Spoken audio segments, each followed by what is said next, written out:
So what do you want for Christmas? That's the question gets asked this time of year with gift exchange and process. We ask our family and friends, so what do you want for Christmas? Now, there is a song that will hit the radio during this season, and it does provide an answer to that question. See if you can remember what the answer is as I give you a photo clue. The song says, "All I want for Christmas is my two front teeth." Now, I'm thinking that's a fun song, perhaps, but wow. The guy's got no imagination if that's all he wants for Christmas. There's so many other good things you could ask for. And I'm thinking maybe the kid's got some self-esteem issues working there. Let's think bigger than that. Let's go much bigger. So let me give you another possibility. How about for Christmas you ask for some fine art? Oh, there was an auction took place. I'll show you a picture of the art piece that was auctioned off. You see there the banana and the duct tape. This thing auctioned for $6.2 million. That's right, $6.2 million, which means some people got more money than they got good sense. But I'm thinking that might be you. So if you, in fact, can't think of what you want to purchase for Christmas, contact me after this sermon because I got a supply for you just ready to go. I'll send you free of charge as far as the shipping. You just pay for the cost, and we'll send you this, and you got a Merry Christmas set up for you. So operator standing by, call now, and you can have a nice piece of artwork you can put up on your own walls. But I'm guessing that's really not what you had in mind. That's not what you want for Christmas. So think about it. What is it you desire for this Christmas season? We're going to come back to that as we get into our sermon today. We're in a series I've entitled, He Shall Be Called. We're talking about Christmas names for Jesus that are used in the prophecies about the coming Christ. And we're focused on those prophecies as they give names that not only identify him, but tell us something about him and about our relationship to him. Got an interesting name for you today. It's from the prophet Haggai in chapter 2 of his very short writing. Haggai 2, verse 7, he says these words, "The desire of nations shall come." Now there's our Christmas name, the desire of nations. Now if you're thinking, I don't know that one, I've never heard it before. If you've done Christmas carols year after year, you've heard of it and you've probably sung it, just perhaps don't remember it.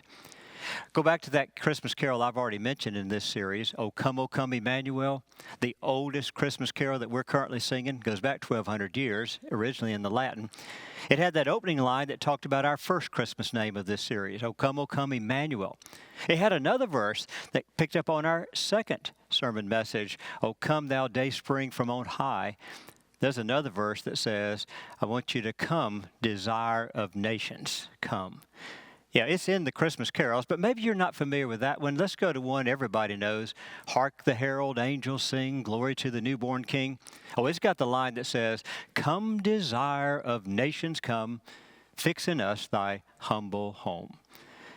Yes, this is indeed one of our Christmas names that are part of the prophecies of the coming Christ, the desire of nations. Now the question is, what does it mean?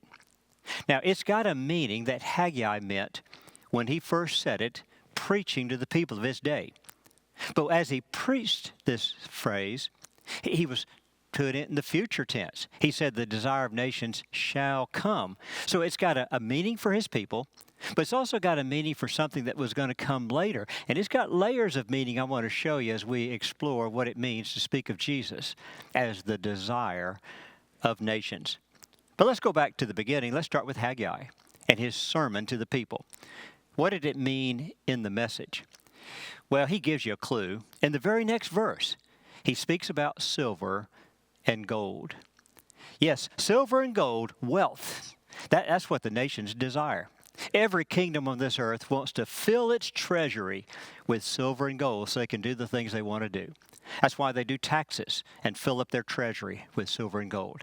That's why when they fight wars, they take plunder, the spoils of war, and bring them back home and fill up their treasuries with silver and gold. That is the desire of nations. They desire the wealth of their treasury. Now, Haggai's sermon to his people was in a context of building the temple of the Lord. The first temple of Solomon had been destroyed by the Babylonians and the people taken off into captivity. Now they're back and they're building the second temple. And as they do so, they do it with limited resources. But you see, he predicts that there will be wealth from nations afar that will come to us to help us build this temple. Now, that is indeed what did happen, though on a small scale. You see, the Persians took over after the Babylonians, set the captives free, told them, you can rebuild your city, rebuild your temple. And they did supply some resources, but it wasn't a lot. Fact is, the temple they built the second time was a scaled-down temple, not as grand and glorious as what Solomon built. So it's not a real wealthy-looking temple, but still they got something. But Haggai had in mind more than that as he spoke future. Because what Haggai gave us in his prophecy is really part of a whole bunch of prophecies throughout the Old Testament prophets.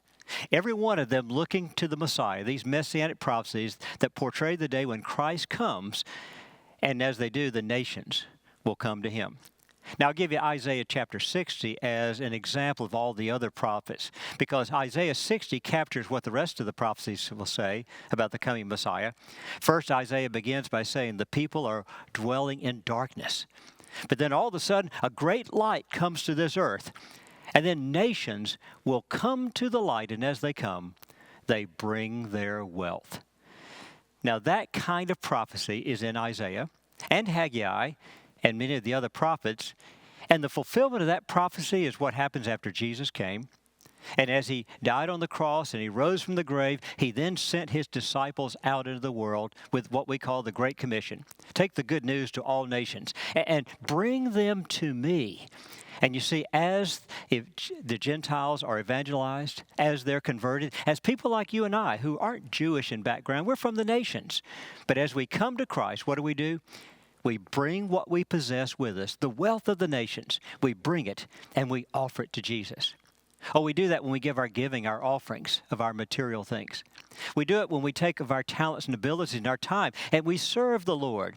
And we do it when we give him our heart and give him our devotion. You see, that's the fulfillment of what Haggai and Isaiah and others had said, that when the light shines and people come to the light from all the nations, they will bring what they possess, their wealth, their valuables. Now, when I think about that, you and I are part of that fulfillment. But I'm also remembering that long before you and I came to Christ, there were some Gentiles who were the first ones to come to Christ there in the Christmas story. You know who I'm talking about, the Magi.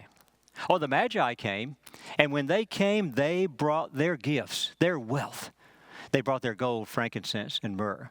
And they were the first fulfillment of this great prophecy from the Old Testament days, of the nations coming to the Christ and bringing their wealth.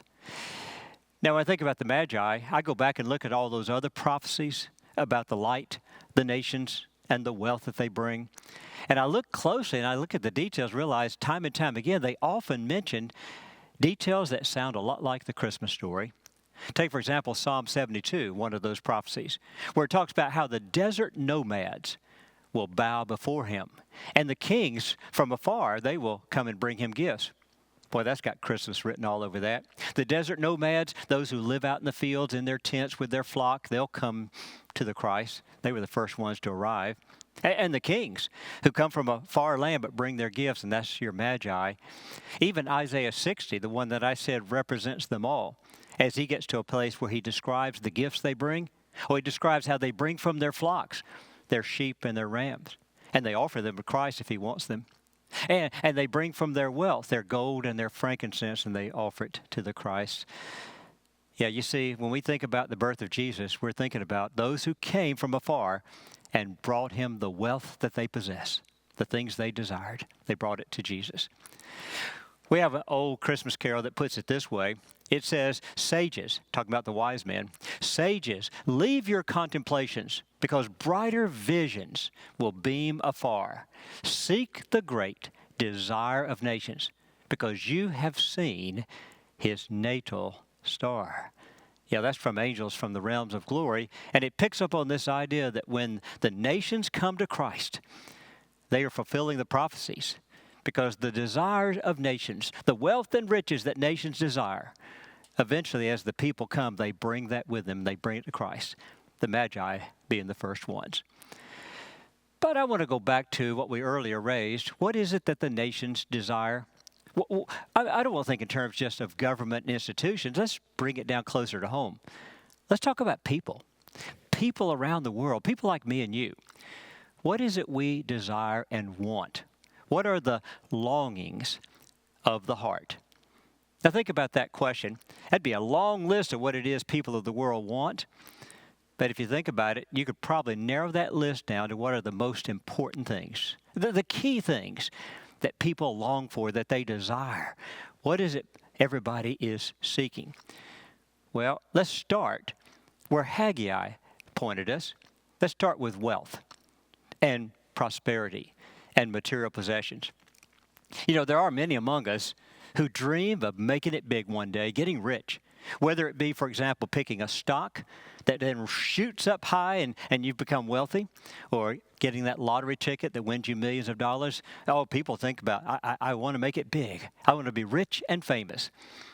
Now, maybe you and I don't think so much like that as something that's realistic going to happen, but every so often we like to dream about it. Imagine, what if I did, in fact, get all this money, what would I do? But, you know, for a lot of us, it's not so much about being rich and famous. It's about a better life. We dream and desire a better life to come. So, for example, those original immigrants that came to this land, they came here for a better life. And you and I are oftentimes, we're descendants of those original immigrants. And we're examples of that better life that each generation strives for. And that's why we have our immigrants and our refugees today and all the issues we have about borders and such, but we know what drives them, that desire for the better life. Oh, the desire for the better life is also in the hearts of all of us who are hardworking people, who get out there and work so we can provide for ourselves and our family a good life today and a security for the future. And so oftentimes we will work, and we'll work hard. And we'll have both the husband and the wife working, because we need the income to come in for that better life. And sometimes we'll work a job plus pick up some extra income. And all this for a good reason, because we'd like to start where we are and see if we can do something a little better. Now, that's a good thing. I'm all about that. But I'm always remembering that as we pursue this better life, don't put too much trust in the things of this world, because they're kind of iffy. They can be here today and gone tomorrow. Remember how the Apostle Paul spoke, 1 Timothy chapter 6, he said, the uncertainties of riches. Oh, riches and wealth and material things, they're rock solid when they're right here and now, but they're uncertain. They can sometimes fade away. Solomon said in Proverbs chapter 23, take just a glance and they're gone. They sprout wings and they fly away. That's right. It was there. I had all of this wealth and now it's disappeared. And you know how easily that can happen. As the stock market crashes, the economy goes down. Or you lose a job, thus lose your income, or a house burns down and your possessions are lost. Or there's a con man who comes and gets information you shouldn't have given him over the phone, or a link you clicked on the internet, and before you know it, your bank account is gone and somebody has stolen from you. Jesus spoke about this in the Sermon on the Mount, Matthew 6, when he said, when you're building up treasures on earth, remember, moth and rust will sometimes destroy what you have built. Thieves will sometimes break in and steal. There's a real uncertainty when it comes to the riches of this world. The things we desire in this earth can sometimes be there and then gone before you know it. So don't put your trust in those things. Even as you are building and accumulating, don't put a lot of trust there. Put your trust in Jesus Christ, the desire of nations. If you've got your heart set on Him, you know He'll take good care of you. He'll bless you with what you need, your daily necessities, your daily bread. And He'll take care of you now and forever when your desire is number one for Jesus Christ. What else do people desire? What is the longing of the heart? Let's go a different direction. How about love? How about to love and be loved? Oh, yeah, we're all about relationships, whether it be a romantic relationship or family and friends. We love to be in a good, strong relationship. It's a great thing. And, you know, it's good while it lasts. But you know how those can be as well. Because sometimes a person that was your friend, someone you love, and you thought they loved you, at some point the love grows cold, and perhaps they walk away. They desert you. They turn their back on you. It happens, unfortunately. And then there's sometimes a good, strong bond, but death breaks it, and now you're left alone. Listen, as we develop these relationships in life, those are good things, but they don't always last. But if you develop a relationship with Jesus Christ, the desire of nations, boy, there's a strong love relationship that you know you can count on, because he is faithful to those who are faithful to him. And he will hold on to his love for you now and forever. You don't have to worry about that at all. Boy, that's a desire of your heart that can be satisfied in Jesus Christ. What else do we desire? What are the longings of our heart? Well, I think about peace. And we talk about that, world peace and peace in the neighborhood where I live. And so, yeah, we're all about that. We've got our signs for peace, our peace signs and symbols. We sing about it in some of our old classic popular songs. John Lennon said, let's give peace a chance. Cat Stevens says, let's get on board the peace train. And you and I like to sing, let there be peace on earth and let it begin with me. That's a great thing if we could have peace in this world and peace in the neighborhood. Of course, you know how that works out. You know, years ago, they built the League of Nations, later became the United Nations, with the philosophy that if we can get representatives from all the nations of the world to come into the same room, sit down together around a table, let's talk, we could settle our issues and we could have peace. How's that working out for us? Well, maybe it's worked out better than if we hadn't had that at all, but it certainly hasn't solved all of our issues. Wars and conflict continue on. You know, I don't know if we'll ever establish peace on this earth. Among the people of this world, there's too much sin in our hearts. But I do know Jesus Christ, the desire of nations. If you put your trust in him and you develop a relationship with Jesus, he can bring peace to your life, a peace between you and God, a peace between you and your fellow saints as you've learned how to live with one another despite any differences we have. And really a peace of mind within the soul. Jesus is the one that brings a peace that you can have now and a peace that will last forever regardless of what's happening around you. What else are people longing for? What else is the desires that we have in our heart? Let's go more philosophical. How about the pursuit of existential questions?